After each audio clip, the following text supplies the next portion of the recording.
العالمين والصلاة والسلام على أشرف المرسلين سيدنا ونبينا محمد بن عبد الله رسول الأمين وعلى آله وأصحابه ومن تبعهم بإحسان إلى يوم الدين. سبحانك لا علم لنا إلا ما علمتنا إنك أنت العليم الحكيم. رب اشرح لي صدري ويسر لي أمري واحلل عقدة من لساني يفقهوا قولي. رب يسر ولا تعسر رب يتمم بخير وبعد. Ibu ayah, abang-abang, kakak-kakak, para pimpinan masyarakat, para guru, para asatizah, muslimin dan muslimat yang dirahmati Allah Subhanahu wa taala sekalian. Kita bersyukur kepada Allah Subhanahu wa taala sama-sama berkumpul pada pagi ini di Zawiyah Nasiriyah bagi meneruskan kuliah duha bagi bacaan kitab Tafsir Nurul Ihsan dengan kitab Tanbihul Alibba ila Maqasid Hidayatil Azkiya. Dan kita sambung bacaan daripada Tafsir Nurul Ihsan karangan Syekh Muhammad Sa'id bin Umar Khatib pada ayat yang ke-6 dan ke-7 bagi surah Al-Baqarah. Sebelum itu ada faedah yang disebutkan oleh sebahagian ulama berdasarkan daripada hadis Nabi sallallahu alaihi wasallam, hadis yang dikeluarkan oleh Al-Imam Abdullah bin Ahmad, ini anak kepada Al-Imam Ahmad bin Hanbal, wal Hakim, Imam Hakim, Imam Baihaqi, an Ubay bin Ka'b, daripada Sayyidina Ubay bin Ka'b. Kata Sayyidina Ubay, kuntu 'inda an-nabi sallallahu alaihi wasallam faja'a a'rabiyyu. Satu hari aku bersama dengan Rasulullah sallallahu alaihi wasallam dan kemudian tiba-tiba datang seorang Arabi, yakni orang Arab kampung. Faqala ya Nabi Allah. Maka kata Arabi ini, wahai Nabi Allah, inna li akhan wa bihi waja'. Wahai Rasulullah, wahai Nabi Allah, ini gelaran macam mana mereka memanggil Nabi sallallahu alaihi wasallam. Mereka tak panggil Muhammad, tak panggil ya Nabi Allah dengan pangkatnya baginda Rasul sallallahu alaihi wasallam. La taj'alu du'aakum apa ni? Ayat dia macam mana? Macam mana yang kamu memanggil Nabi SAW ke du'ai ba'dikum ba'da, seperti mana kamu memanggil sesama kamu. Maka jangan panggil Rasulullah dengan gelaran yang lain daripada tersebut. Hatta isteri Nabi SAW memanggil Nabi dengan ya Nabi Allah, ya Rasulullah. Hatta Sayyidatuna Fatimah, anak Nabi kita Muhammad sallallahu alaihi wasallam, juga memanggil nama Nabi, memanggil Rasulullah sallallahu alaihi wasallam dengan gelaran yang mulia karena arahan daripada Allah Subhanahu wa taala. Maka kata lelaki ini, aku ni ada saudara aku ni sakit, katanya. Inna li akhan wa bihi waja'. Dia ada sakit. Faqala wa ma waja'uhu. Dan apa sakitnya, kata Rasulullah sallallahu alaihi wasallam? Qala bihi lamamun. Qala fa'tini bihi. Bihi lamamun. Tolong ambil kamus. Tengok lama. Fa'tini bihi fa wada'ahu baina yadayhi fa'awwadhahu an-nabiy sallallahu alaihi wa alihi wasallam bi Fatihatil Kitab wa arba'u ayatin min awwal suratil Baqarah wa hatainil ayatain wa ilahukum ilahun wahid wa ayatul kursi. Wa ayatil kursi wa thalathi ayatin min akhir suratil Baqarah wa ayati min Ali Imran syahidallahu annahu la ilaha illahu wa ayatin min al-a'raf inna rabbakumullah wa akhir suratil mu'minin fata'ala Allahul malikul haqq wa ayatin min suratil jin wa annahu ta'ala jaddu rabbina wa 10 ayatin min awwalis saffat wa 3 ayatin min akhir suratil hashr. Cari lam mim mim. 3 ayatin min akhir suratil hashr wa qul huwallahu ahad wal mu'awwidhatain. Apa dia Nabi baca ni? Doa Kalau orang sakit boleh baca ayat-ayat ni. Ha? Ha. Nabi baca yang pertama Fatihah. Yang kedua 4 ayat yang awal daripada surah Baqarah. Ha? Kemudian hatainil ayatain, ini ilahukum ilahun wahid wa ilahukum ilahun wahid dengan ayatul kursi, ayat kursi.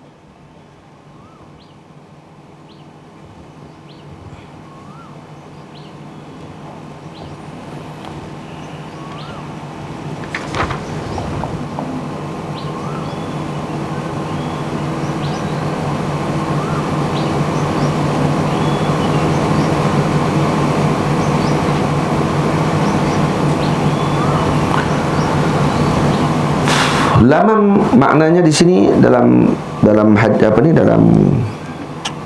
salli ala sayyidina Muhammad, dalam kamus, dalam Mukhtar Sihah disebut tarafun minal junun. Dia jadi macam agak gila sikit, macam sewil. Sebab tu bila ditanya, innali akhan bihi waji', saudara aku ni sakit ya Rasulullah. Sakit apa kata Nabi? Bihi lamam, ay taraf minal junun. Dia jadi macam tak apa nak betul sikit. Jadi rajulun malmum ay bihi lamamun wa yuqalu asabat fulanan minal jinni lammah. Jadi macam kena rasuk dan sebagainya. Termasuk sekali dengan lamam juga. Itu termasuk penyakit.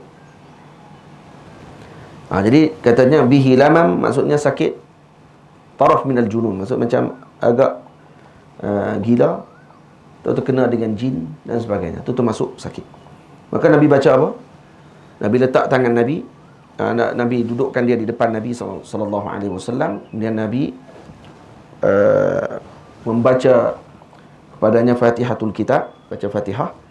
Dan Nabi baca 4 ayat pertama daripada surah Baqarah, kemudian 2 ayat daripada surah Baqarah, ilahukum ilahun wahid, dengan ayat kursi. Ayat ilahukum ilahun wahid, ayat kursi.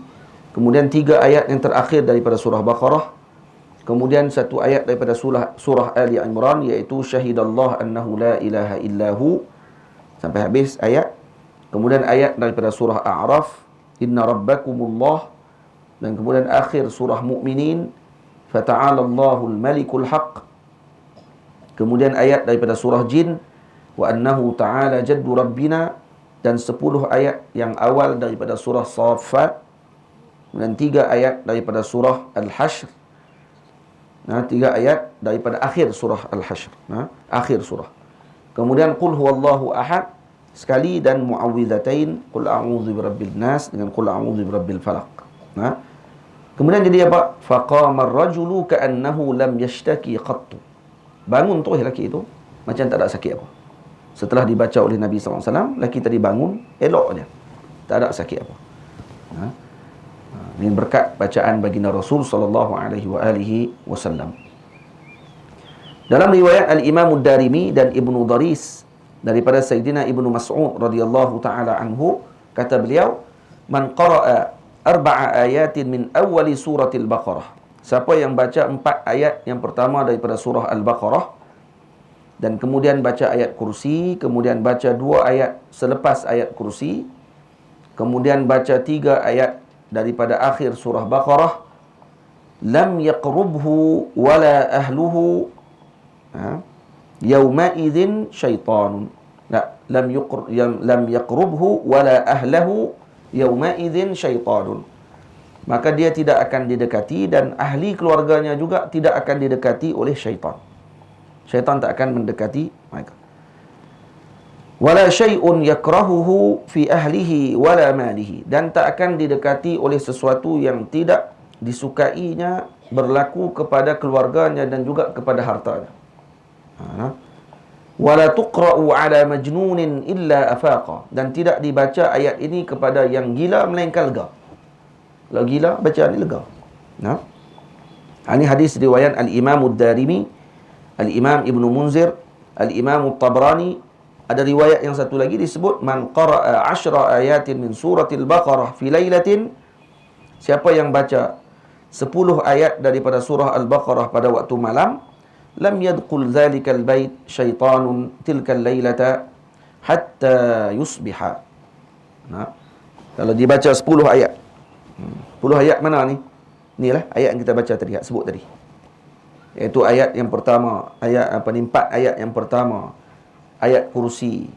Daripada surah Baqarah. Kemudian 2 ayat selepas ayat kursi, kemudian 3 ayat yang terakhir bagi surah Baqarah. 3 campur dengan 2, 5. 5 campur dengan 1 jadi 6. 6 campur dengan 4 jadi 10. Ini 10 ayat yang dibaca. Jadi bukan 10 ayat ni 10 ayat daripada ayat pertama sampai ayat 10. Tak. 10 ayat ini dimaksudkan dalam hadis yang satu lagi adalah dengan maksud ayat yang kita sebutkan tadi. Yang ada 4 ayat. Yang pertama daripada surah Baqarah, ayat kursi, 2 ayat setelah ayat kursi, 3 ayat penutup surah Baqarah. Yang mula dia dengan lillahi ma fis samawati. Itu mula dia. Yang terakhir. 3 ayat terakhir tadi, insya-Allah dia tidak akan didekati oleh syaitan, keluarganya juga tidak akan didekati oleh syaitan, harta bendanya akan dijaga oleh Allah Subhanahu wa taala, dan ini yang diinginkan oleh semua orang pun. Dan hadis lagi yang lain diriwayatkan oleh Sayyidina Sa'id bin Mansur daripada Al-Imam Ad-Darimi, daripada Al-Imam Al-Baihaqi, daripada Sayyidina Mughirah ibni Subay', wa kana min ashabi Abdullah bin Mas'ud binahwi. Dia adalah anak murid kepada Sayyidina Abdullah bin Mas'ud, pun riwayat yang sama macam disebutkan tadi. Dan diriwayatkan daripada Al-Imam Tabrani dan Imam Al-Baihaqi daripada Sayyidina Ibnu Umar, katanya qala Rasulullah sallallahu alaihi wasallam, Rasulullah sallallahu alaihi wasallam bersabda, "Idza mata ahadukum fala tahbisuhu wa asri'u bihi ila qabrih." Disebut dalam hadis riwayat Imam Tabrani dan Imam Baihaqi. Kalau mati salah seorang di kalangan kamu, jangan disimpan dia. Maksud jangan ditahan dia. Tanamkan dengan cepat, dengan segera. Wa asri'u bihi ila qabrih, cepatkan pergi ke makam dia, ke kuburan dia. Ni tunggu anak-anak balik semua daripada Australia apa semua balik. Kalau dekat tak apalah. Kalau agak-agak masa tu boleh lagi tempat masa tadi dengan orang panggil apa, dengan tempoh menyelesaikan majlis ataupun menyelesaikan urusan jenazah tersebut, tak apalah, kerana dia berkait dengan urusan jenazah. Tapi dah jenazah dah selesai dah semua, nak kena tunggu lagi 5-6 jam untuk tunggu anak dia balik, tapi dah selesai dah. Maka tu tak patutlah. Tak patut. Karena kalau datang balik pun anak nak boleh buat apa? Nak boleh buat apa? Lebih baiknya kalau kata dia datang dalam keadaan boleh untuk dia baca Al-Quran kepada ayah dia, mak dia yang telah pergi. Ni kalau mari duduk teriak saja, lepas tu duduk lebih berat lagi menyalahkan takdir dan sebagainya. Jadi itu lebih berat lagi. Jadi kalau kata ni cepatkan pengkebumian, ada beberapa benda yang kena cepat. Yang pertama, kalau tetamu mai rumah, kena cepat hidangkan makanan. Pertama kena cepat. Ni sembang kat 2 jam lah. Tak jamu ayak apa lagi. Tak payah tanya nak minum. Tak payah tanya. Jamu je. Itu yang kena cepat yang pertama. Cepat hidangkan hidangan kepada tetamu. Tak kira apa yang ada dalam rumah. Tak perlu kita nak kena lebih-lebih. Kalau dia mai waktu makan tengah hari, kebetulan kita tengah makan tengah hari, jemput makan tengah hari sekali. Kalau kita tengah minum petang, jemput dia minum petang. Tak perlu buat nasi waktu tu. Apa yang kita makan waktu tu lah. Ni kita pula buat teruk. Lah kali payah nak terima tetamu sebab takut nak kena jamu nasi setiap waktu. Tak. Buat biasa saja. Maka kita akan sedia untuk terima tetamu bila-bila masa. Apa yang ada, makan. Dan tetamu pun kena faham lah.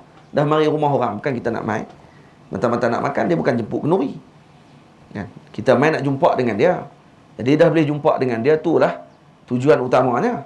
Nak bertamu dan juga nak menyambung silaturahim. Kemudian dijamu makan dengan apa yang ada, alhamdulillah. Takkan nak kena minta lobster kot. Tak lobster buat apa ni permintaan pula kan. Ayak ni je. TOS tak ada. Oi. Ni kedai makan ke apa? Apa yang dijamu, makan saja. Dan apa yang kita makan, itu yang dijamu kepada tetamu kita. Tak perlu berlebih-lebihan. Kalau kita memang dalam rumah waktu petang tengah hari ni memang duk makan roti 4 segi, jamu roti 4 segi. Dia tahu roti 4 segi ya, teruk gila dia ni. Tak perlu kata apa. Orang jamu juga daripada tak jamu langsung. Cepatkan menghidang kepada tetamu. Yang kedua, apa dia? Kena cepatkan mengahwinkan anak-anak kita yang telah sampai waktu. Ini yang dilakukan oleh para ulama Hadharimah. Ulama-ulama Hadramut, kalau dibuka dan dibaca dalam kisah pendidikan mereka kepada anak-anak mereka, antaranya biasakan anak-anak mereka ni dengan, mereka akan biasakan Allahumma salli ala Sayyidina Muhammad, pada waktu kecil lagi, sebelum lahir lagi, dah ada amalan yang dilakukan oleh mereka untuk menyebabkan anak dalam kandungan tadi dimuliakan dan diberkati oleh Allah Subhanahu Wa Taala.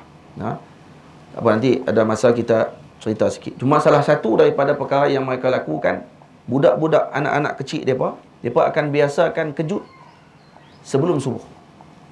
Sebelum subuh dah mula kejut dah anak-anak sekali dengan anak. Anak tidak gerak sekali dengan anak-anak sekali. Kadang-kadang bila ayah bangun tahajud, ni kalau ayah bangun tahajud lah, kalau ayah pun terkejut lambat, payahlah. Nak kejut kat mana? Ni ayah pun kaki tahajud. Maksudnya ni para awliya, para ulama di bumi Tarim, di Hadramut, mereka kalau kata dia bangun tahajud, dia akan kejut sekali dengan anak-anak sekali. Anak kecil pun dikejut. So bangun. Bangun untuk buat apa? Untuk main dia, bukan bangun sembahyang dengan dia. Budak kecil umur setahun, 2 tahun, 3 tahun. Nak buat apa? Takkan nak solat dengan ayah. Tak, bagi main. Bagi dia mainan, suruh dia main waktu tu. Nak bagi apa? Nak bagi dia biasa. Nanti bila dia dah mula besar, dia tengok waktu ni kena bangun. Tapi tak main dah lah. Waktu tu bangun untuk solat macam ayah dia buat. Macam tu. Dia bagi kecil-kecil, bagi main dulu lah. Bagi mainan, bagi apa-apa dan sebagainya. Yang penting jaga waktu tu. Biasakan macam tu. Tu antara kebiasaan mereka. Yang ketiga, apa dia antara kebiasaan mereka lakukan? Mereka akan pesan kepada anak-anak mereka bila dah mula cukup umur, kata sekarang kamu kena ingat bahawa ada malaikat yang mencatat amal kebajikan yang kamu lakukan, yang mencatat perkara keburukan yang kamu lakukan. Itu dipesan dulu. Bila anak dah mula meningkat, naik dia umur dia tadi dah nampak, dah cukup umur pada waktu tu, dah baligh, dia akan pesan yang tu. Dan bila sampai kepada umur yang sesuai untuk anak tadi berkahwin, maka dia akan kahwinkan tu. Dan mereka biasanya kahwin dalam usia muda. Kenapa? Kerana untuk jaga anak-anak tadi daripada melakukan maksiat dan juga melakukan perkara yang dimurkai oleh Allah Subhanahu Wa Taala. Jadi itu yang dilakukan. Kita tak ada adat tu. Dulu orang tua macam tu. Lah dah tak ada dah, kata ni anak kita kalau dah ada tengok kerja dulu. Hak perempuan pun suruh kerja dulu. Kerja dulu. Buat apa nak nikah apa awal lagi. Hak anak perempuan pun macam tu juga, tapi ada kawan. Kawan duk ada. Duk kawan, duk pergi berjumpa, duk pergi makan sekali, duk pergi apa semua kali, dah sekali ringkuk. Habis. Tu kena perhati elok-elok. Lepas tu syarak dah bagi elok, dah bagi menikah. Senang. Nikah kan selesai semua urusan. Tak selesai jugalah. Setengah lagi takwa kepada Allah Ta'ala. Menikah saja tak selesai. Kalau tidak takwa juga, selepas menikah pun dia akan buat juga benda tak elok. Cari orang lain pula. Tak. Menikah tadi sebagai satu daripada cara untuk nak menjaga daripada melakukan yang diharamkan oleh Allah Ta'ala. Dah ada jalan yang elok, kenapa yang nak pergi guna cara yang tak baik? Maka dimudahkan urusan pada ketika semua. Kita pun kena macam tu.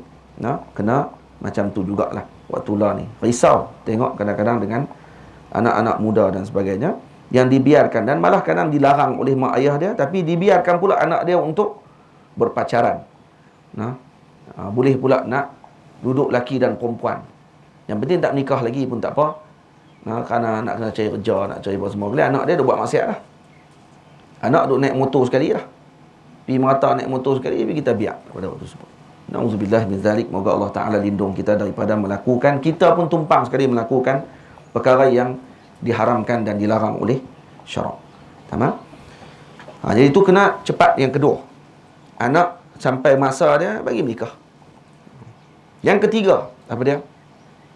Yang ketiga, mempercepatkan urusan jenazah. Ini ketiga. Tiga benda ni kena dipercepatkan. Okay?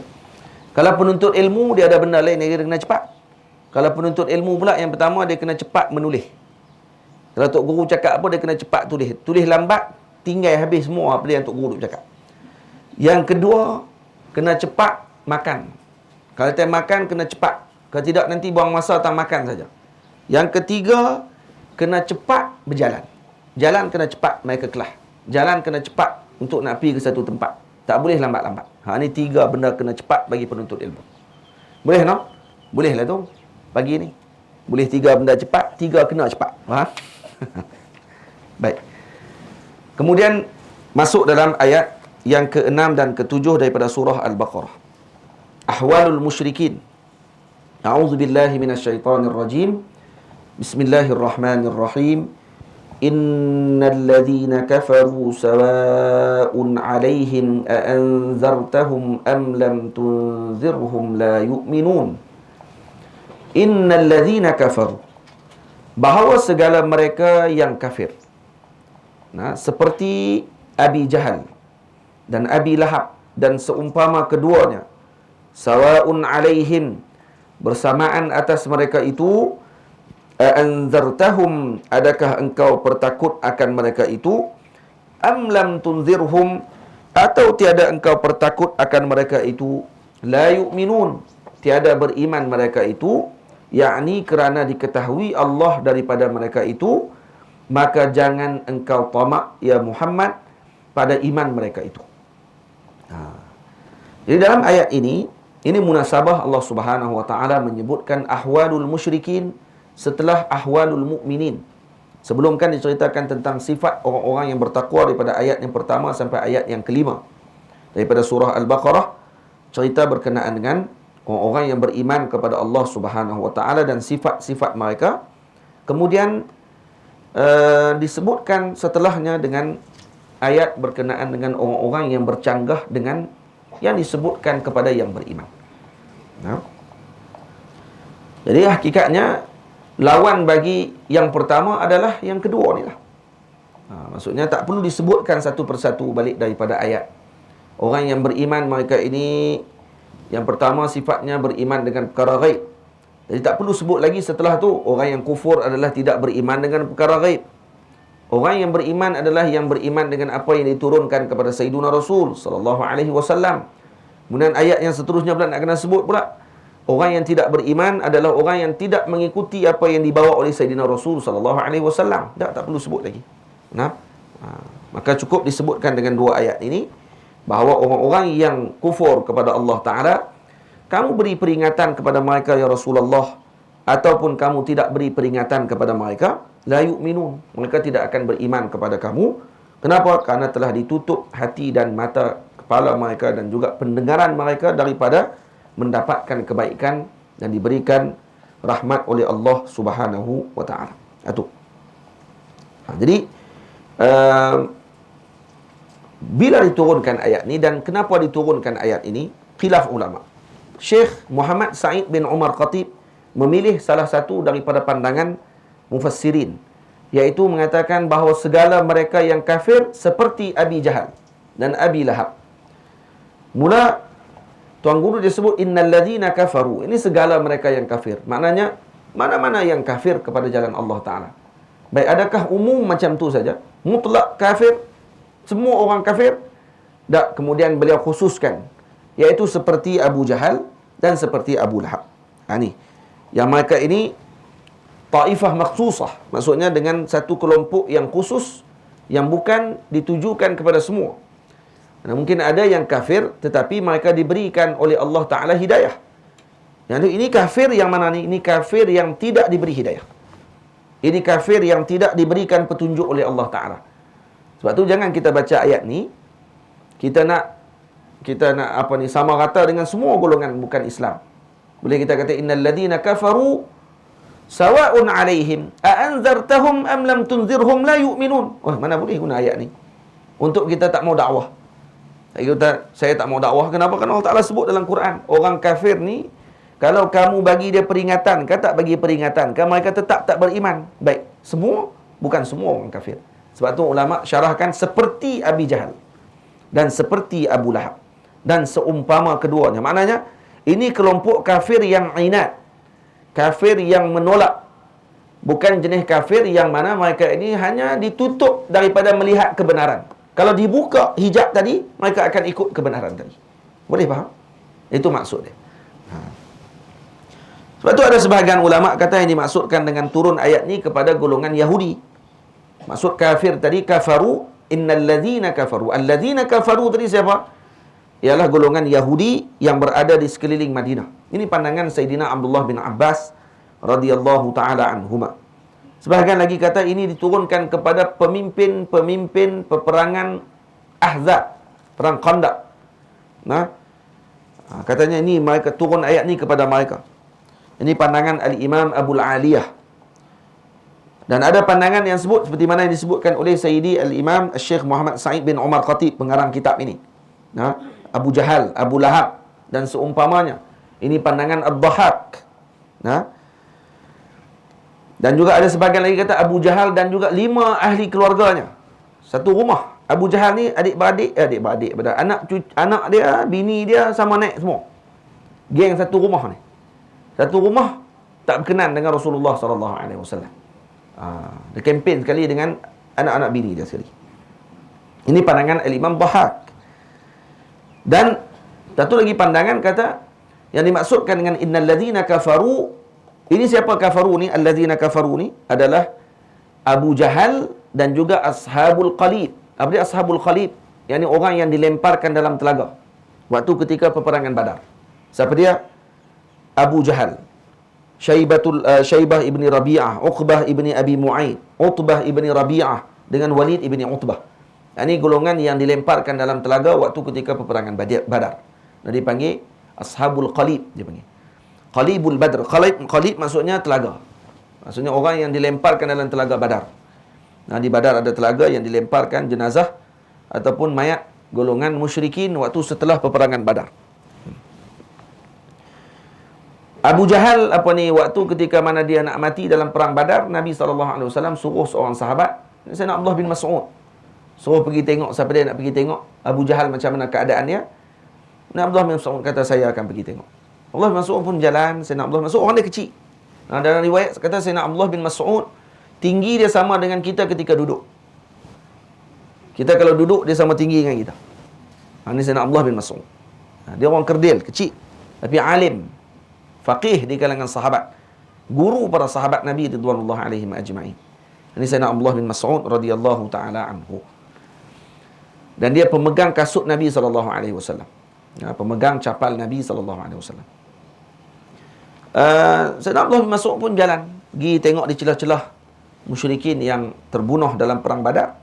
Tiba-tiba nampak Abu Jahal waktu tu tengah duk bergerak-gerak, nak mati dah. Dah nyawa-nyawa ikan. Dia pun pergi tengok. Lepas tu Abu Jahal kata dekat dia, macam mana? Siapa menang? Dia tanya. Oh, dan lagi tanya. Kemudian adalah disebutkan benda tertentu ni, dan kemudian dia ada maki Sayyidina Abdullah bin Mas'ud. Waktu ketika Abu Jahal sempat maki Sayyidina Abdullah bin Mas'ud, Sayyidina Abdullah bin Mas'ud buat apa? Pijak tengkok dia. Pijak lagi. Sampai mati. Dan kemudian dipancung kepalanya, dan kemudian dibawa kepada Nabi sallallahu alaihi wasallam. Pancung kepalanya dan dibawa kepada Nabi sallallahu alaihi wasallam. Ini orang yang jahat sungguh dengan Nabi sallallahu alaihi wasallam. Cukup jahat dia dengan Rasulullah sallallahu alaihi wasallam ni, tidak ada misal. Sebab tu Nabi sallallahu alaihi wasallam mengatakan Abu Jahal ni adalah Fir'aun hadhil ummah. Ini Fir'aun kepada umat Nabi Muhammad ni adalah Abu Jahal. Ini orang yang dia orang segak. Orang dia tinggi dia 3 meter. Sama tinggi dengan Sayyidina Umar radhiyallahu taala anhu. Tinggi besar badan dia. Tegak badan dia. Segak, bajunya smart, handsome, sentiasa wangi. Orangnya orang panggil apa? Hidungnya mancung, jambangnya rapi. Ni orang kalau tengok muka dia memang lawa betul, Arab. Dan dia adalah pemimpin Arab yang agung, tapi sombong. Sombong dengan Nabi sallallahu alaihi wasallam. Akhirnya tak ada apa. Dan mereka semuanya dilemparkan ke dalam telaga Badar.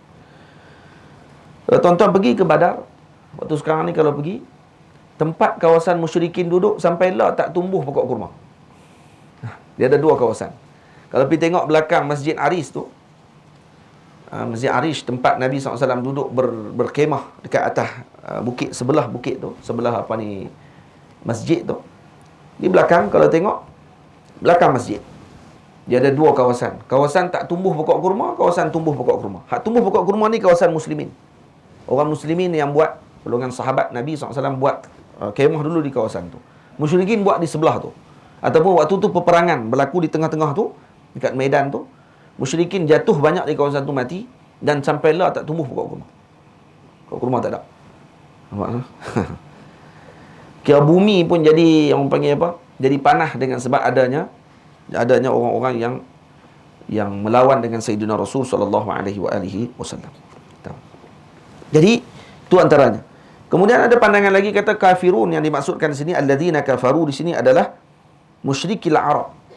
Yani golongan musyrikin Arab Quraisy.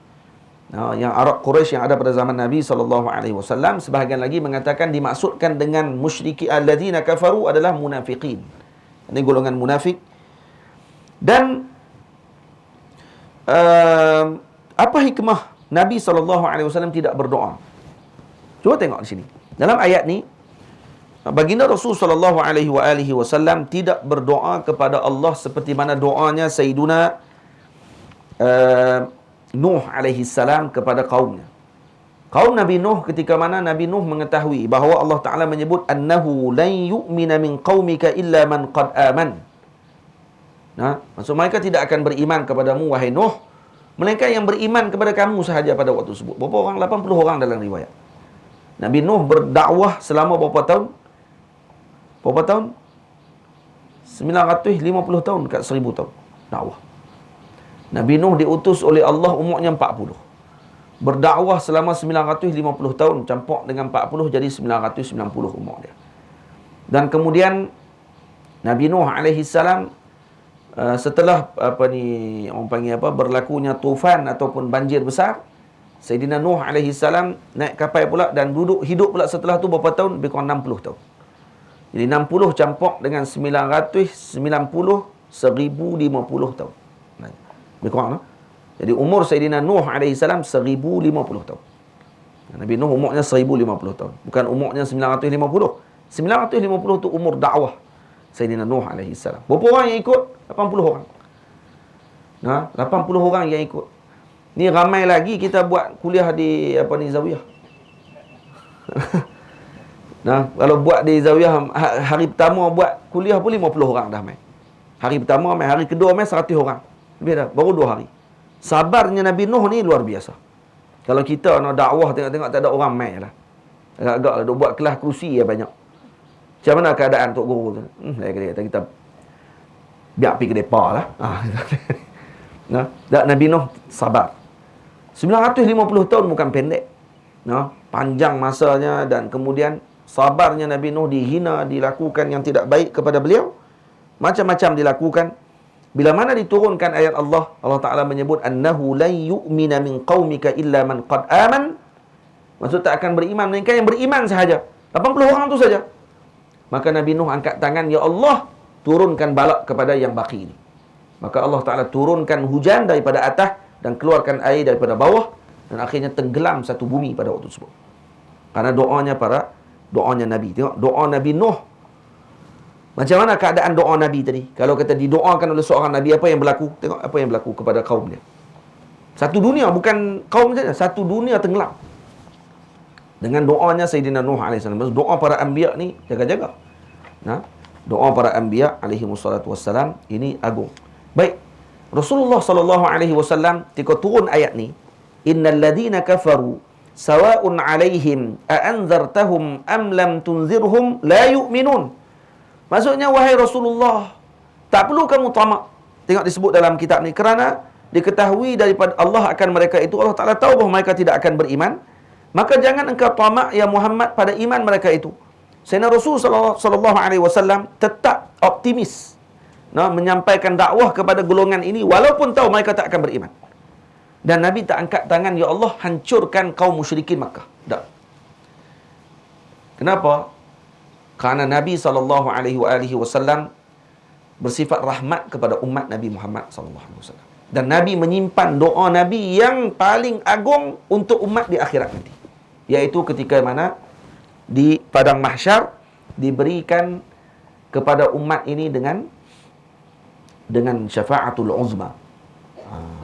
Nabi simpan. Dalam ayat ni menunjukkan keagungan, kemuliaan akhlak baginda Rasul sallallahu alaihi wasallam. Nabi tak doa. Nabi tak angkat tangan doa, ya Allah celakakan musyrikin Makkah. Ya Allah celakakan mereka. Tak. Ya Allah turunkan balak kepada musyrikin Makkah. Tak. Nabi tak doa macam tu. Kenapa? Karena Nabi berpandangan nanti akan ada di kalangan kaum anak-anak cucunya beriman kepada Allah dan Rasul. Dan sungguh apa yang disebutkan oleh Nabi berlaku. Macam mana yang berlaku kepada Nabi ketika mana di Taif, baginda Nabi pergi untuk nak seru kepada kaum Taif, kepada pemimpin Taif, moga-moga diberikan diterima dakwah Rasulullah sallallahu alaihi wasallam. Apa yang mereka buat? Mereka hina Rasulullah sallallahu alaihi wasallam. Dan Nabi pesan kepada mereka, tak apalah, kalau kamu tak mau terima, tak payah bagi tahu dekat siapa-siapa, kata aku datang jumpa dengan kamu semua. Daripada 3 orang adik-beradik.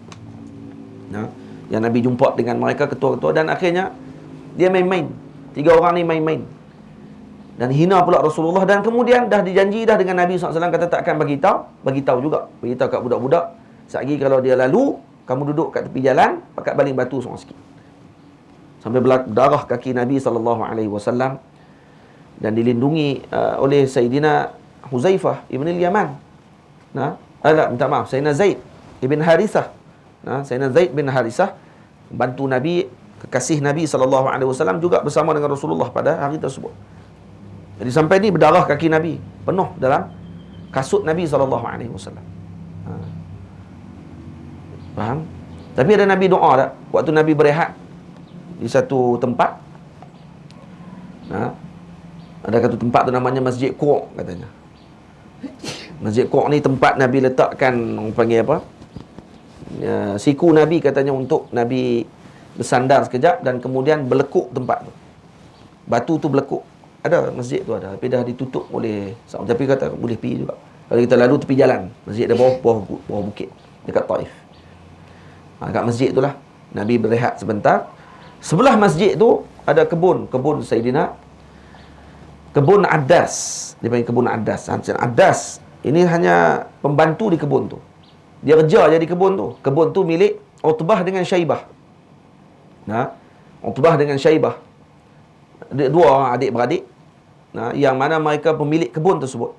Waktu ketika Nabi berehat dalam kebun tu, Sayyidina Addas datang kepada Rasulullah, dan dia Kristian. Dia datang kepada Nabi SAW, kemudian dia tengok Nabi dalam keadaan tersebut. Utbah dengan Syaibah walaupun kafir, dan mereka menentang Rasulullah SAW, tapi ada juga rahmat juga dalam hati. Bila tengok Rasulullah dalam keadaan macam tu, mereka kata, bawa anggur ni bagi kepada dia. Ambil anggur satu bekah ni, bagi kepada dia, bagi dia makan. Ada jugalah rahmat tu.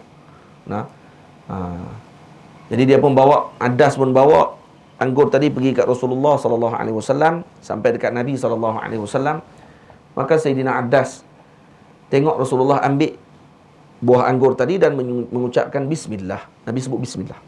Dan dia tanya, saya tak pernah dengar orang di tempat ini menyebut perkataan ini seperti kamu. Kamu ni siapa? Tanya dia. Dia kata, saya Muhammad. Lepas tu Nabi tanya balik, kamu siapa? Nama saya Addas, kata dia. Addas, dari mana kamu? Kata Nabi. Katanya, saya daripada Ninawa. Ninawa ni satu tempat di Iraq. Di Iraq. Dan katanya, kamu daripada Ninawa? Kamu daripada kampung Yunus ibnu Matta? Wah, kata dia, kamu kenal Yunus? Sayyidina Yunus, Nabi Yunus AS, daripada kampungnya beliau. Kampungnya Sayyidina Addas. Kamu kenal Yunus? Dia kata, na'am. Hada akhi. Itu saudaraku, kata Rasulullah SAW. Huwa nabi wa ana nabi. Dia nabi dan aku pun nabi. Addas buat apa, tuan-tuan? Addas tunduk, cium kaki Nabi SAW. Cium kepala Nabi SAW. Cium tangan Nabi SAW. Cium, habis. Dan kemudian Allahumma salli ala sayyidina Muhammad. Utbah dengan Syaibah tanya, apa kamu buat ni? Kamu buat apa? Cium apa kaki dia. Dia kata, orang macam ni kalau ada di tempat kami akan cium. Kami akan basuh kaki dia. Kami akan cium kaki dia. Ini Nabi Allah Ta'ala. Dan Sayyidina Addas masuk Islam. Sayyidina Addas masuk Islam dengan berkat Nabi kita Muhammad sallallahu alaihi wasallam. Dan waktu ketika Nabi berehat tu, datang Sayyidina Jibril alaihi salam dengan malaikat gunung. Dan bila datang tadi, Sayyidina Jibril memaklumkan, kata, ini malaikat gunung yang menjaga gunung. Setiap ni ada penjaga dia. Malaikat gunung ada penjaga gunung. Laut ada penjaga laut. Para malaikat Allah Subhanahu wa taala. Jadi malaikat penjaga gunung ni datang dan kemudian bagi tahu kepada Nabi, ya Rasulullah, kalau kamu izinkan kepada kami dan kamu inginkan, kami akan angkat gunung ini dan akan hempak di atas ahli Taif dengan apa yang telah mereka lakukan kepada kamu. Maksudnya apa yang mereka buat kepada kamu ni, kami akan balas balik ni. Kalau kamu bagi izin saja, sebut saja sikit je, saya izinkan, saya akan korek gunung ni, akan hempak ahli Taif. Tak ada dah tu ahli Taif lepas. Apa kata Nabi SAW? Nabi kata, Allahumma hdi qaumi fa innahum la ya'lamun. Ya Allah, beri hidayah kepada kaumku, mereka tak tahu. Kalau mereka tahu, mereka tak akan buat macam ni dekat aku. Tengok Nabi punya rahmat kepada umat. Kalau kita kalau lah orang buat tak elok kat kita lah, macam-macam apa semua ni, malaikat gunung mai kata, Ustaz nak apa? Mereka duk macam-macam sangat kata, Ustaz nak apa? Kata tak ada apa-apa kan. Korek apa-apa yang patut tu, hempak atas rumah. Gitu ya. Macam tu. Tak, Nabi tak macam tu. Malah Nabi tidak doakan yang buruk langsung kepada umat. Kenapa Nabi buat macam tu? Kerana Nabi kata, insya-Allah nanti umat ini akan ada anak cucunya yang akan beriman kepada Allah. Dan sungguh berkat Nabi SAW, ahli Taif setelahnya menjadi orang yang paling beriman kepada Sayyidina Rasul SAW. Anak cucunya mereka tersebut menjadi orang-orang yang dimuliakan oleh Allah, para wali Allah Subhanahu wa taala. Kan tu Sayyidina Abdullah bin Abbas radhiyallahu taala anhu memilih untuk wafat di Taif. Yalah, kita tak boleh nak pilih lah tempat ni, kerana Allah Taala tentu, bahasa balaghah lah tu. Maksudnya ini tempat, kenapa dia pilih duduk di Taif? Antaranya sebab kerana dimuliakan oleh Allah Taala dengan doa Nabi kita Muhammad sallallahu alaihi wasallam. Dan kata dalam riwayat, Sayyidina Daud Fatani, Syekh Daud Fatani pun makamnya di Taif. Ada seorang tok guru sebut dekat saya, Syekh Allahumma salli ala Sayyidina Muhammad, Ahmad Jamhuri. Syekh Ahmad Jamhuri sebut kepada kami waktu ketika kami melawat beliau, dia kata Syekh Daud Fatani kalau ikut dalam sebahagian pandangan para guru di Makkah, makamnya telah berada di Makkah, bukan lagi di Taif. Dipindahkan setelah mana zaman Wahabi masuk ke Mekah dulu ni, mereka nak korek antaranya kubur Syekh Daud Fatani. Mereka nak korek buang. Jadi ada anak murid seorang ni mimpi jumpa Syekh Daud, dan katanya Syekh Daud pesan kat dia, bawa makam saya, jenazah saya ni pergi ke Mekah. Dan katanya ditanam di Mekah di bawah pokok cenderai. Pokok cenderai ambil mana pokok Mekah ni? Dia kata ada pokok cenderai dulu dekat Mekah ni, ada satu pokok cenderai, di bawah pokok tu dia kata makam Syekh Daud Fatani. Saya tanya dekat Syekh Ahmad Jamhuri, di mana pokok tu? Saya pun tak tahu, dia kata. Allahu a'lam, tak tahu di mana lah tempat makam Syekh Daud Fatani. Dalam riwayat sebut macam tu. Tapi masih lagi kita kalau pergi ke Taif, masih lagi disebut kata Syekh Daud Fatani di situ. Tak apa mana-mana pun. Sampai yang pentingnya kalau kita baca Fatihah, kita hadiahkan Fatihah kepada beliau sampai. Baik, itu cerita dia. Tengok akhlaknya Rasulullah SAW. Walaupun tahu kata orang tak akan beriman kepada Nabi, tetap Nabi optimis dengan kebaikan. Optimis ni apa dia? Maklum kata optimis apa pula lah Ustaz. Tadi bahasa Arab ni bahasa mereka orang putih pula. Optimis ni maksudnya sentiasa bersangka baik untuk orang panggil apa? Kebaikan pada sesuatu perkara tersebut. Maksudnya Nabi tidak akan pernah bersangka buruk dengan sesuatu. Walaupun tahu kata orang tidak beriman kepada Rasulullah sallallahu alaihi wasallam. Dan ini menunjukkan bahawa tamaknya Rasulullah dengan kebaikan kepada umat ni luar biasa. Sebab tu kalau kita mengaji dalam sirah di Isra' dan Mi'raj, Nabi dibelah dada Nabi sallallahu alaihi wasallam sekali lagi sebelum Nabi di Isra' dan Mi'rajkan. Betul? Nabi Isra' Mi'raj, Nabi dibelah dada berapa kali? 4 kali Nabi belah dada. Kena belah dada 4 kali. Pertama ketika mana di kampung Bani Sa'ad. Waktu ketika Nabi kecil, di tempat Halimatus Sa'diyah dekat Taif. Nabi membesar di Taif. Taif ni tuan-tuan, negeri yang cantik, lawa, sejuk. Orang pernah pergi dah kan? Kalau ada ni, ibu ayah kita ada yang pernah pergi sampai dah. Sejuk, lawa. Tapi kenapa tak ada apa? Kerana orang Taif pernah kata kat Nabi. Sebab tu jadi gitu. Faham? Sebab pernah biadab dengan Rasulullah, maka Allah Ta'ala tarik barakah Taif pada waktu tersebut. Sikit. Karena pernah buat biadab dengan Nabi SAW. Walaupun keluarganya selepas tu jadi baik, anak cucu selepas tu jadi baik, tapi sebab Tok Wan dulu mangkuk ayun, kata kat Rasulullah, tarik sikit berkat. Kalau nak banding dengan Mekah, nak banding dengan Madinah Munawwarah, cantik lagi bumi Taif. Dalam riwayat disebutkan bahawa Taif ini adalah salah satu taman yang telah diambil daripada Syam dibawa ke Mekah. Dalam satu riwayat, malaikat bawa taman tu terbang mai ke sana, duduk letak di Syam, di Taif. Ada satu riwayat sebut macam tu. Taif ni bukan tempat yang lekeh-lekeh main lah. Tempat yang hebat juga. Tapi kenapa jadi orang panggil apa, hanya sekadar dengan manzar, dengan pemandangan yang cantik sahaja di tempat tersebut, tapi tidak orang panggil apa, seindah Madinah Al-Munawwarah. Walaupun Madinah taklah secantik bumi, dari segi bentuk bumi taklah secantik Taif, kerana berkait dengan Nabi SAW. Kerana berkait dengan Nabi. Lepas tu kita ni nak bagi tempat kita, rumah kita, kampung kita bagi jadi elok ni, tengok dengan Nabi macam mana. Kalau orang kampung ni kenal Nabi elok-elok, insya-Allah kampung tu elok. Kenal Rasulullah, kenal akhlak Nabi macam mana, tahu macam mana bermuamalah dengan keluarga Nabi SAW. Kalau ada keluarga Nabi dalam kampung kita, ada keluarga Nabi, ada Sayyid, ada Syarifah dalam kampung kita, macam mana kita muliakan mereka, macam mana kita berikan kebaikan kepada mereka. Tamam? Macam mana memuliakan orang-orang yang berkait dengan Nabi, apa saja berkait dengan Rasulullah SAW. Macam tu akan dimuliakan oleh Allah Ta'ala. Nabi dibelah dada di kampung Bani Sa'ad dekat Taif. Sekali. Yang tu yang kali pertama. Kali kedua, waktu ketika Nabi SAW mendapatkan wahyu. Dapatkan wahyu yang pertama. Ni waktu tu kali yang kedua. Kali yang ketiga, bila? Lupa lah. Kali kedua, ketika mana diutuskan oleh Allah. Saya teringat 3 je tadi. Yang kali keempat tak ingat. Kedua, ketika Nabi SAW diberi wahyu oleh Allah Ta'ala. Yang pertama, Iqra bismi rabbikal ladzi khalaq, dalam riwayat kata dibelah dada kali yang kedua. Yang ketiga, ketika mana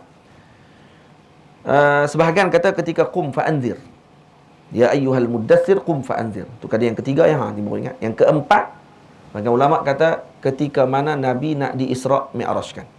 Waktu kali keempat Nabi dicuci dada Nabi SAW. Dan cuci dada ni cuci yang hakiki, bukan cuci maknawi. Dia kata Nabi rasa sejuk dalam dada. Lepas tu rasa tenang, elok, rasa lapang, elok, tak bukan dia tu. Dan dibelah sungguh. Dilihat oleh Nabi dibelah, kemudian dikeluarkan jantung Nabi, dicuci dengan air Zam-Zam. Hati Nabi dicuci dengan air Zam-Zam. Kenapa tak cuci dengan air Telaga Kausar? Ini menunjukkan bahawa Telaga Zam-Zam lebih afdal daripada Telaga Kausar. Afdalnya Telaga Zam-Zam. Sebab tu disebut dalam satu syair, ulama sebut, wa afdalul miyahi ma'un qad naba' min baini asabi'in nabiyil muttaba' yalihi ma'u Zam-Zam thumma al-Kautsaru. Kemudian sumanilu Misra wa baqil anhuri. Apa dia ayat yang afdal dalam dunia? Yang pertama, air yang keluar daripada celah jari Nabi sallallahu alaihi wasallam. Ini paling afdal. Yang keluar daripada celah jari Nabi. Ini paling afdal. Moga kita dapat minum insya-Allah di akhirat nanti dalam syurga Allah Taala daripada celah jari Nabi sallallahu alaihi wasallam. Amin. Amin lah maklum. Amin. Ini doa pun tak mau amin lagi. Yang kedua, apa dia? Ketika mana Allahumma salli ala sayyidina Muhammad. Ayat yang kedua yang afdal adalah air Zam-Zam. Tengok, afdalul miyahi ma'un qad naba' min baini asabi'in nabiyil muttaba' yalihi Zam-Zam atau yalihi ma'u Zam-Zam. Setelahnya air Zam-Zam. Kenapa air Zam-Zam? Karena air Zam-Zam dijadikan sebagai pilihan oleh Allah, disuruh Sayyidina Jibril untuk menyucikan hati Sayyidina Rasul sallallahu alaihi wasallam. Dibersihkan hati Nabi dengan air Zam-Zam. Kalau Telaga Kausar lebih afdal, maka digunakan Telaga Kausar. Tak, Nabi guna Allah Ta'ala suruh Sayyidina Jibril guna air Zam-Zam. Tu jangan main-main air Zam-Zam. Lepas tu para guru saya, antaranya Syekh Ahmad Mamduh hafizahullah, Kalau saya balik daripada Mekah ke apa semua kali, kalau tanya dia nak pesan apa, dia akan pesan saya nak sebotol aja air Zam-Zam, botol kecil je air Zam-Zam. Hak tu yang paling penting sekali. Yang lain tak apa. Doa saya di Mekah, yang kedua air Zam-Zam nak sebotol kecil. Bukan sebotol besar yang 5 liter, kita pun boleh balik itu ya. Tak, dia nak kecil je, dia kata kalau boleh bagi kat dia sikit, dia kata dia nak ayam tu. Itu kalau dijemput mereka, dia akan tanya hak tu dulu. Saya balik pada Mekah pergi jumpa dengan dia akan tanya, ayat Zam-Zam tak bawa ke? Macam tu yang selalu diambil berat oleh para guru. Sebab ayat Zam-Zam ni kalau diminum, orang yang beriman dia akan minum sampai nak termuntah. Dia minum sungguh. Dia hatta yatadalla, disebut dalam hadis. Ni penuh. Kiri kanan perut ni penuh. Jadi kalau pergi Mekah macam tu. Ni pergi Mekah cari es krim lagi. Bukan tak boleh lah. Dah ada es krim tepi tu teringin nak makan je lah, tak apa lah. Sekali takkan es krim pun nak tuang ayat Zam-Zam atas tu kot. Tak boleh, tak ada masalah apa. Tak pergi beli pula air mineral lain waktu tu. Ada kedai bawah tu tengok ada air mineral, pergi beli air mineral pula. Ayat Zam-Zam tu ada. Beli botol tu, pergi ambil air Zam-Zam. Minum dalam hotel, minum air Zam-Zam, pergi ke masjid minum air Zam-Zam, minum sedia air Zam-Zam. Air Zam-Zam ni mengambil tempat makan dan minum. Dua-dua boleh. Makan boleh, minum pun boleh. Boleh sebut makan Zam-Zam, boleh sebut minum Zam-Zam. Kerana dia mengambil tempat makanan. Lepas tu Sayyidina Abu Zar Al-Ghifari radhiyallahu anhu, waktu ketika mana datang nak tengok Rasulullah, waktu dapat khabar kata ada Nabi SAW diutus oleh Allah di bumi Makkah, dia pi ke bumi Makkah, nak pi tengok tu saja. Dia duduk lebih kurang dekat seminggu ke 2 minggu, tak keluar daripada Masjidil Haram, tak ada makan dan minum melainkan air Zam-Zam saja. Dan badan saya, kata beliau, menjadi gemuk disebabkan berisi badan saya kerana minum air Zam-Zam saja. Tu sampai macam tu. Minum air Zam-Zam saja. Ada seorang hamba Allah Ta'ala ni tulis dalam artikel dia. Dia kata sahabat Nabi ada seorang yang autism. Dia nak tahan autism ni. Dia buat kajian pasal autism. Tahu autism no? Autism ni penyakit tu lah, bukan anak-anak yang autism, tak tahu nak sebut apa dia tau. Dia ada yang jenis buah, ada jenis diam, ada jenis macam-macam. Dia macam-macam perangai. Tapi Allah Ta'ala bagi kelebihan macam-macam lah kepada anak-anak ni. Dia panggil autism. Dan sekarang dia buat kempen untuk kita jangan pandang sinis kepada yang anak-anak autism. Kan anak-anak ni ada yang ganah, dia jadi garang, dia jadi buah, jadi apa semua. Kadang-kadang mak ayah jadi segan lah kalau jumpa ada orang pergi marah dekat anak dia, kata anak dia buat macam ni sekian-sekian. Pada anak dia ada sakit tu, sakit autism. Jadi buat kempen untuk jaga tu lah. Tak apalah. Khair, kita pun kena perhati jugalah, tengok. Janganlah terus nak cepat marah dia. Atau budak ni dia ada penyakit dan sebagainya. Baik. Dia kata ada seorang sahabat pun ada autism.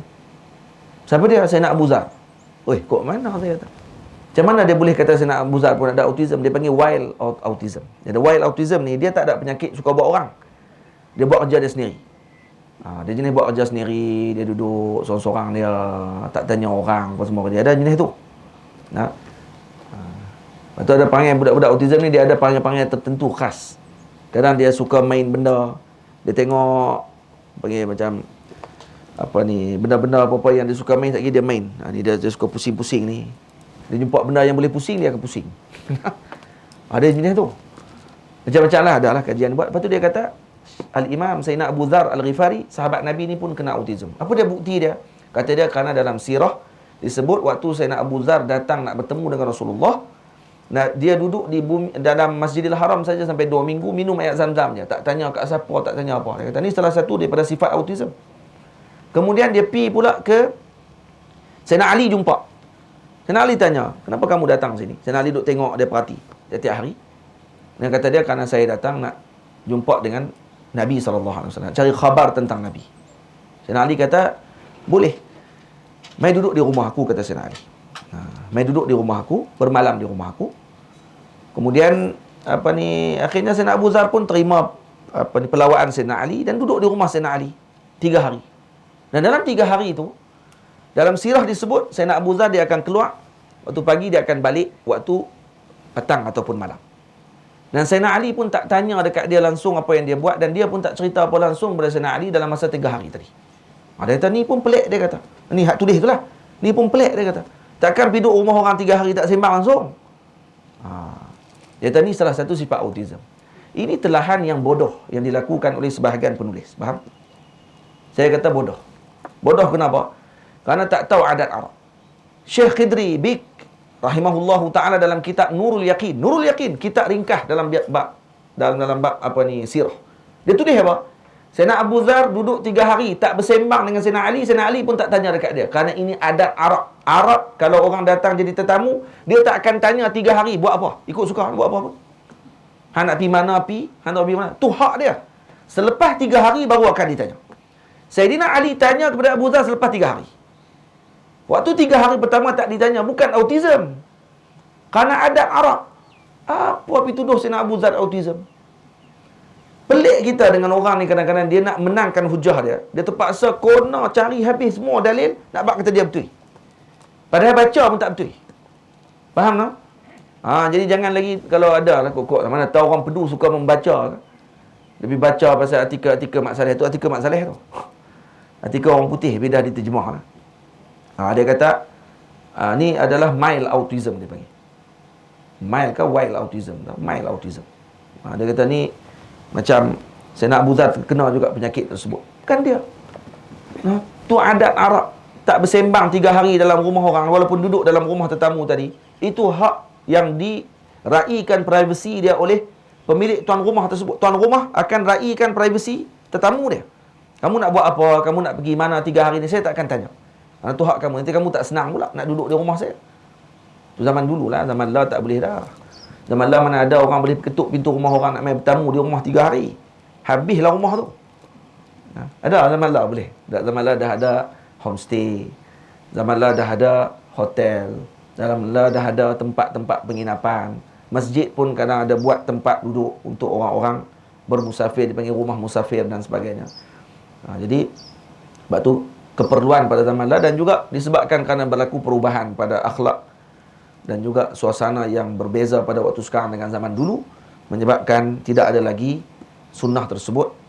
Tapi kurang-kurangnya kalau masjid di satu tempat tadi buat rumah musafir contohnya, siapa-siapa yang boleh mai duduk di rumah musafir ni dan kemudian nak bagi sumbangan, bagilah seikhlas hati. Ikhlas sungguhlah, dia bagi RM2. Dia guna habis akaun dalam tu semua dia buh RM2.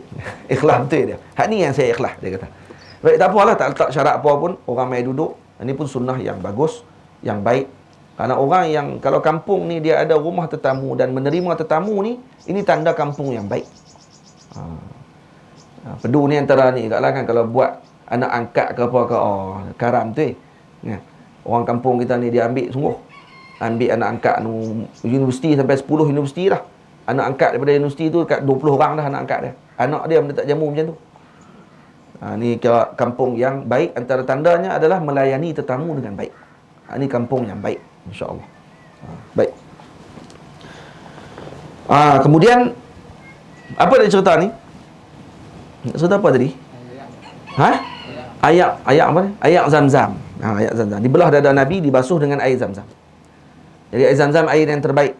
Kalau nak minum air Zam-Zam, minum dengan keadaan kita doa, ma'uz Zam-Zam lima syuribalah. Air Zam-Zam dengan apa yang kita niatkan.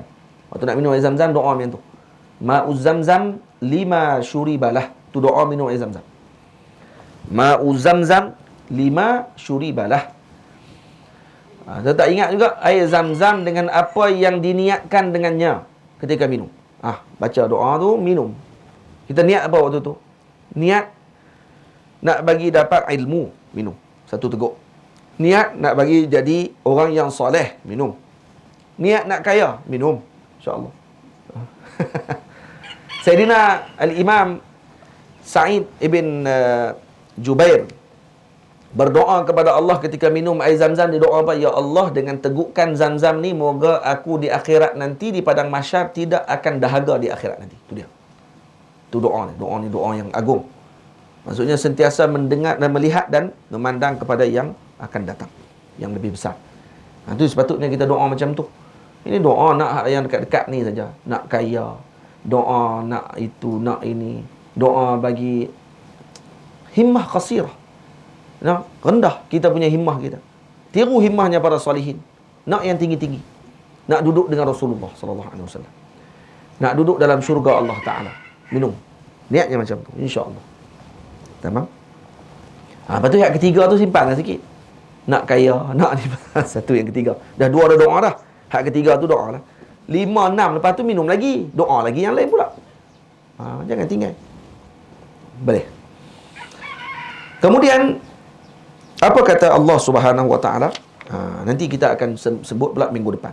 Tak sebut. Kalau tidak tak baca kitab ni. Berapa kali dah tinggal kitab ni. Kitab yang kedua ni. Nanti ada minggu depan saya akan cerita berkenaan dengan jenis-jenis kufur. Jenis-jenis kufur. Tadi saya tak cerita habis pasal Nabi dibelah dada. Nabi dibelah dada 4 kali kan? Kenapa Nabi dibelah dada 4 kali? Satu riwayat sebut kenapa Nabi dibelah dada 4 kali kerana nak menunjukkan bahawa bersihnya hati Nabi dan tidak ada yang paling bersih melainkan hati Rasulullah sallallahu alaihi wasallam. Yang itu yang pertama. Yang kedua, apa yang dibersihkan? Yang dibersihkan tadi kata sebagian ulama adalah hazzuz syayatin.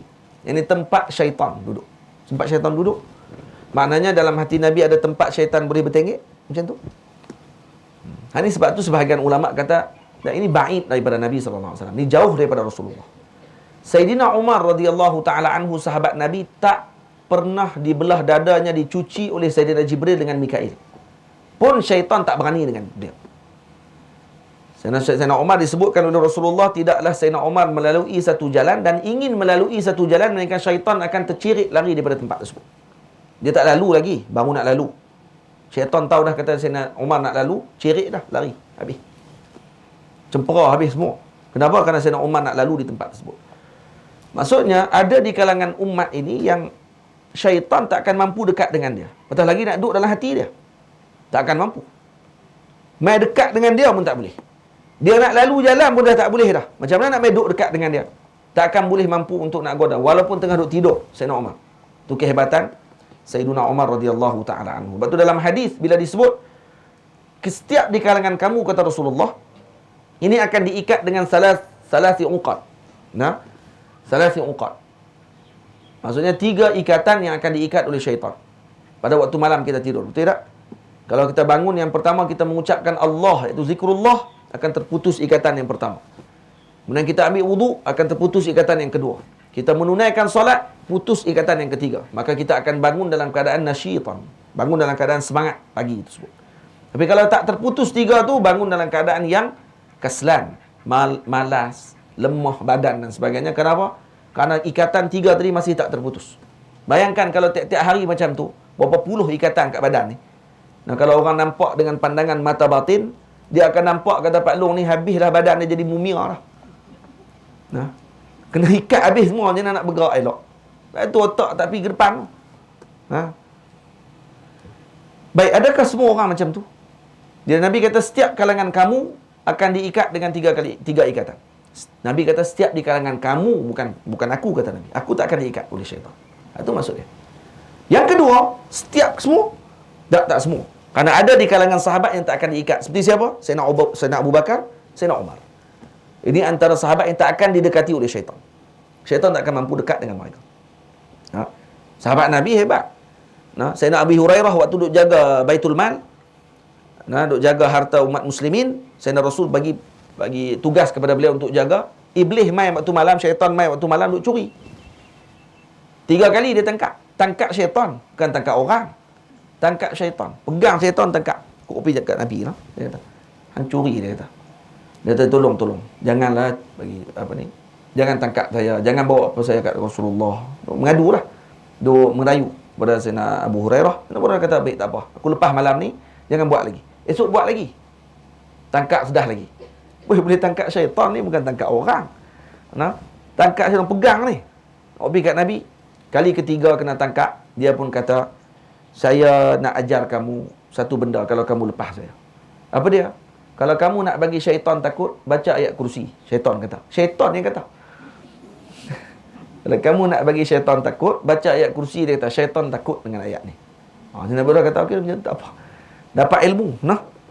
Pencuri bagi ilmu. Terus dilepas. Esok jumpa dengan Rasulullah, dia pun cerita.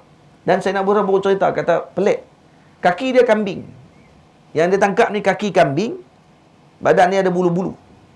Kalau kita tak pegang dah. Tengok-tengok kaki kambing ni, kita nak buat macam mana lagi? Kita takut kita terbalik kot itu, ya. Nah. Dia kata kaki dia kambing. Ada satu riwayat sebut macam. Sayyidina Abu Hurairah radhiyallahu anhu kata Nabi, "Sadaqaka wa huwa kadzub." Dia cakap kepada kamu tu betul. Apa yang dia ajar kepada kamu tu betul, tapi dia penipu besar. Baru Sayyidina Abu Hurairah tanya, siapa dia ya Rasulullah? Makhluk tu apa dia tu? Itu syaitan, kata Nabi SAW. Itu syaitan yang ajarkan kamu. Tapi adakah Nabi kata tak, jangan terima ilmu tu? Tak, terima. Betul. Sadaqaka wa huwa kadzub. Dia betul, cakap tadi betul, tapi dia penipu besar, kata Nabi SAW. Baik, ada orang yang syaitan tak akan mampu dekat. Baik, kalau Sayyidina Umar pun tak akan didekati oleh syaitan, takkan Nabi didekati oleh syaitan. Baik, jadi apa makna hazus syaitan dalam hati Nabi SAW dibuang? Adakah syaitan boleh bertenggek dalam hati Nabi? Tak. Bukan tu maksud dia. Kata Sayyidina Al-Imam Sayyidi Muhammad Alawi Al-Maliki dalam kitabnya tentang Isra' dan Mi'raj, kata beliau, ini menunjukkan bahawa, kata beliau, saya memahami makna tersebut, bahawa itu bukan tempat syaitan akan duduk di hati Nabi. Sebaliknya, tempat rahmat Nabi kepada syaitan dan juga golongan yang tidak beriman kepada Allah berada dalam hati Nabi SAW. Khususnya syaitan. Karena kalau tak dibuang itu, maka Nabi akan bersifat rahmat termasuk kepada iblis. Faham? Jadi Nabi akan angkat tangan, ya Allah, rahmati iblis. Ya Allah, jangan disiksa iblis. Nabi akan doa macam tu. Maka dibuang daripada hati Nabi itu, perkataan itu, perasaan itu. Hazus syaitan maksudnya satu sudut dalam hati Nabi yang berkait dengan rahmat kepada syaitan dibuang pada ketika tersebut. Maka Nabi tidak ada lagi perasaan rahmat kepada syaitan untuk Nabi angkat tangan dan doa kepada Allah, dirahmati syaitan. Boleh faham? Itu maksud hazus syaitan yang dimaksudkan. InsyaAllah minggu depan kita akan sambung pada ayat yang ke-6, ayat yang ke-7. Qatamallahu ala qulubihim wa ala sam'ihim wa ala absarihim ghishawah wa lahum azabun azim. Dan di sini ringkasannya kita dapat memahami bahawa kufur, innal ladhina kafaru, ay innal qawmal ladhina kafaru, yani kelompok yang kufur kepada Allah Subhanahu wa taala. Kalau kita mengaji nahwu, dia ada mausul, dia ada isim mausul, dia akan ada silah mausul. Dia ada silah mausul dan dia akan ada aid dia. Jadi ini semua dah disebut dalam ayat ni, innal ladzina kafaru. Jadi apa ni, Allahumma salli ala sayyidina Muhammad, sebagian ulama kata ada hazf dalam ayat ni. Maksudnya ayat ni, innal qaumal ladzina kafaru, sesungguhnya segala mereka kaum kafir tersebut yang kufur kepada kamu ya Rasulullah dan kepada Allah Subhanahu wa taala, sekian. Jadi sini menunjukkan bahawa Rasulullah sallallahu alaihi wasallam maksudkan dengan kufur di sini dalam oleh ayat Quran adalah kafir yang tertentu, bukan semua golongan kafir. Ini kafir yang dimaksudkan seperti yang disyarahkan oleh Syekh Abu Jahal, seperti Abu Jahal, Abu Lahab dan seumpamanya. Dan ini menunjukkan rahmat Nabi yang sangat agung kepada umat, kerana Nabi tidak mendoakan yang buruk kepada mereka dan mengharapkan agar mereka ini mendapatkan kebaikan di sisi Allah Subhanahu wa taala. Kerana itu Nabi tidak doa dengan keburukan, walaupun Nabi tahu mereka tidak akan beriman kepada Rasulullah sallallahu alaihi wasallam. Maka sifat bagi pendakwah kena ada seperti mana yang ada pada Rasulullah. Yang kita ada hanyalah kerana kita nak harapkan kebaikan kepada umat. Mereka ikut, mereka tidak mau ikut, itu telah ditetapkan oleh Allah Subhanahu wa taala. Tugas kita adalah melakukan apa yang dilakukan oleh Rasulullah. Itu saja. Dan apa sebab kenapa Nabi masih lagi dakwah walaupun telah disebut kata mereka tak akan terima? Kerana untuk mengelakkan daripada golongan musyrikin menjadikan ianya hujah menolak untuk mereka disiksa oleh Allah. Jadi mereka akan bagi alasan nanti, ya Allah, kalau kata kamu utus kami Nabi, kami tak akan ingkar dengan kamu ya Allah. Tak, ni dah diutus, kamu yang ingkar. Waktu disebut alladzina innal ladzina kafaru sawa'un 'alaihim a anzartahum am lam tunzirhum la yu'minun. Sebut la yu'minun maksudnya mereka memilih untuk tidak beriman. Lepas tu tak disebut bahawa mereka yaghfulun, mereka lalai daripada perkara tersebut, ataupun mereka ada paksaan untuk menolak perkara tadi. Tak, la yu'minun maksudnya sandaran perbuatan tidak beriman tadi adalah kepada mereka. Mereka lah fa'il tersebut. Majazi lah, majazi lah. Sallallahu ala sayyidina Muhammad. Kita sambung pada bacaan kita yang kedua. Sebelum tu baca selawat sikit.